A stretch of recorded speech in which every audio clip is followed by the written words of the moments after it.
কোরআন কারীম ইরশাদ করেছে সূরা লুকমানের মধ্যে, ওয়ালা তুসাইল খাদ্দাকা লিন্নাস ওয়ালা তামশি ফিল আরদি মারহা। রব্বুল আলামিন বলেন যে তুমি অহংকার বশত মানুষের দিক থেকে তোমার চেহারা তুমি ঘুরিয়ে নিও না, আর তুমি অহংকারের কারণে, দাম্ভিকতার কারণে পৃথিবীতে দাম্ভিকতা প্রদর্শন করে তুমি চলো না। হাঁটা চলার মধ্যে, চলাফেরার মধ্যে এমন আচরণ তুমি প্রকাশ করো না যে আচরণ দ্বারা বোঝা যায় তুমি একজন দাম্ভিক, তুমি একজন অহংকারী। কিংবা কোনো মানুষ তাকে তুমি তুচ্ছ জ্ঞান করার কারণে, হেয় করার কারণে তুমি ঘৃণা ভরে তার দিক থেকে মুখ ফিরিয়ে নিও না। মানুষকে আল্লাহ তাআলা উপদেশ দিচ্ছেন। তো এই আয়াতে একজন মানুষ আরেকজন মানুষের থেকে মুখ ঘুরিয়ে কখন নেয়?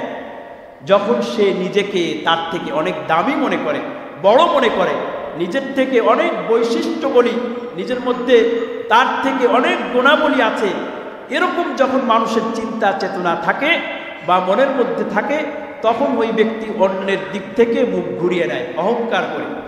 আল্লাহ তাআলা এটা নিষেধ করেছেন এবং বলেছেন যে তোমরা পৃথিবীতে দম্ভ ভরে অহংকার প্রদর্শন করে চলো না। সূরা বনী ইসরাঈলের মধ্যে বলেছেন, ইন্নাকা লান তাখরিকাল আরদা ওয়া লান তাবলুগাল জিবালা তুলা। তুমি কেন অহংকার প্রদর্শন করে চলবে? তুমি তো পশ্চিম কালেও এই পৃথিবীকে ফেড়ে ফেলতে পারবে না। তোমার পক্ষে তো কোনোদিন এই পৃথিবী বিদীর্ণ করা সম্ভব হবে না। তুমি তো কোনোদিন এই পৃথিবীকে অচল করতে পারবে না। তো তুমি কিসের অহংকার করো? ওয়ালান তাবলুগাল জিবালা তুলা।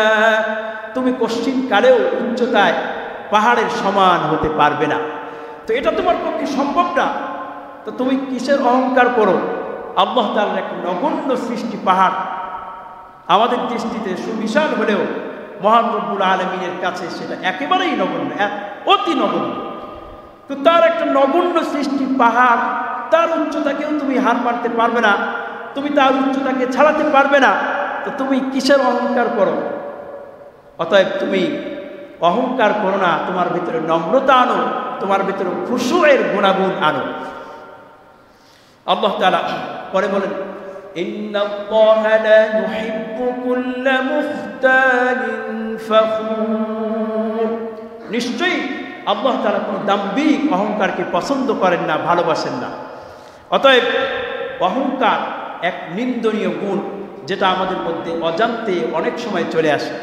বিশেষ করে যারা আমরা আর্থিকভাবে স্বাবলম্বী বা বিভিন্ন গুণের কারণে মানুষ আমাদের সমীহ করে, সম্মান করে, সেসব ব্যক্তিদের মধ্যে অহংকার চলে আসে। তো এই নোংরা গুণ থেকে আমাদেরকে বাঁচতে হবে।